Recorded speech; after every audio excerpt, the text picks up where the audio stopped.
He's charged in one of the most notorious cold case killings in modern American history. And this morning, the man known as Keefe D is breaking his silence from behind bars. Nearly 30 years ago, became one of the nation's most notorious unsolved murders. Hey, Keefe, Metro Police, come over here. Then in 2023, a breakthrough when prosecutors charged this man with ordering the hit, the only person arrested for Shakur's murder, who now tells ABC News authorities have the wrong man. I'm innocent. I ain't killed nobody, never did ever kill nobody. They don't have no evidence against me. Came and put me in Las Vegas. 61-year-old Dwayne Keefe D. Davis says the night of the murder, September 7th,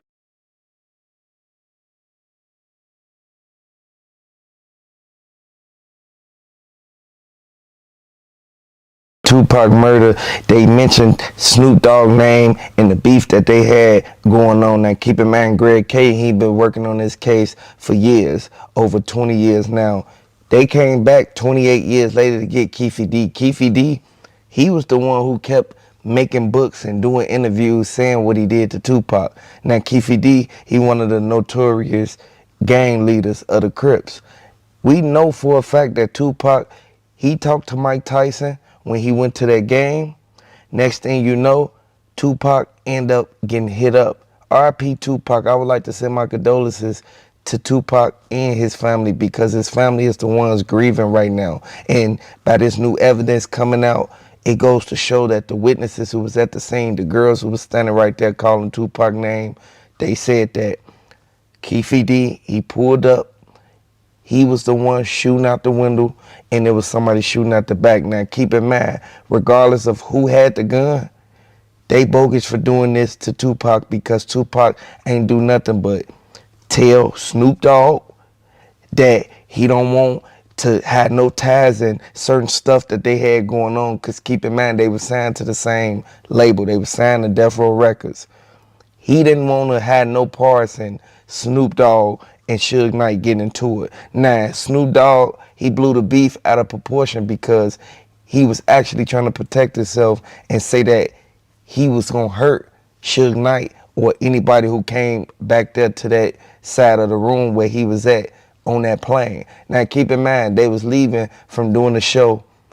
He was already supposed to hop on another flight, but he told them, man, can I bring my security on here with us?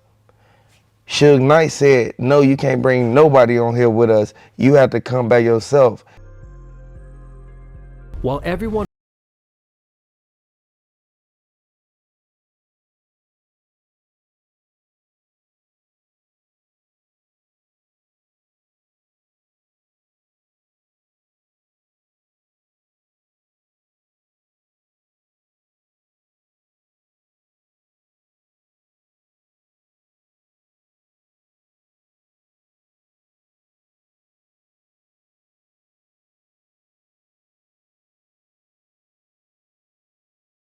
Shakur was shot 4 times after leaving the Mike Tyson boxing match in Las Vegas in a car driven by Marion Suge Knight, head of his label, Death Row Records.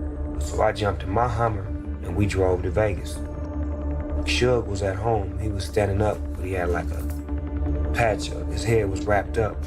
And he came and explained to us as far as what had happened. You can't have nobody sitting back putting themselves in a situation, and you can't retaliate really, because you're on a plane and you don't have no type of protection or weapons really to actually help you. So that escalated to where Snoop Dogg looked at Tupac some type of way, because Snoop Dogg, he knew that Tupac was still under Suge Knight's wing. And everybody know for a fact, if you a fan of Tupac, man, drop the RIP Tupac down in the comment section, man. They bogus for what they did. And I would like to say, if they end up catching more than one person for what happened to Tupac, that's going to be crazy, because it took them so long to get Keefe D and to get the correct evidence to be able to convict that man, because he did it. He told them he did it. He told them he passed the gun. He said that Von Zip took half the money for the hit. Now, keep in mind, they said that P. Diddy had something to do with it. He's supposed to gave $1 million or something, but I don't know how true that is. I don't know the details deeply about what P. Diddy supposedly had did, and P. Diddy locked up right now. So I don't know too much about that situation, but I do know that they keep saying now Snoop Dogg, he conspired to do something to Suge Knight. But keep in mind, Suge Knight is a part of Tupac. They came up together like this. Suge Knight used to be MC Hammer and Vanilla Ice, you feel me, mediator. He was in the middle of everything. Tupac, he did what he did. You know, he pissed a lot of people off and made people mad, but according to the evidence, it goes to show that they looking at everybody who was in Tupac corner to see why did this escalate to this. And this is why they broke down the full story of everything that went down, man. I want y'all to know, Gene Deal been saying for years that P. Diddy had something to do with what happened to Tupac. Nobody believed it. I don't know how true this is, of Snoop Dogg conspiring to do something to Tupac all because of the beef with Suge Knight, but I hope this ain't true, Snoop Dogg, man, because I rock with you, Snoop Dogg. At the end of the day, I want everybody to know Snoop Dogg and Tupac, they was hand in hand. They was making music together. They was doing shows together and getting money together. And then next thing you know, somebody came in between all that. Regardless of what happened, Mike Tyson already said he saw everything that went down and he saw the tension and the F from when everybody was up there in the audience of that fight. Hit the like button, subscribe to the channel. Let me know if you're a fan of Tupac. Let me know if you think that they set Tupac up. Jada Pinkett Smith, every time she looked at Diddy, all she thought about was Tupac. Keep in mind, Jada Pinkett Smith and Tupac, they was like this. They probably would have been married right now if Tupac would have never got hit up like that, man. They did Tupac dirty.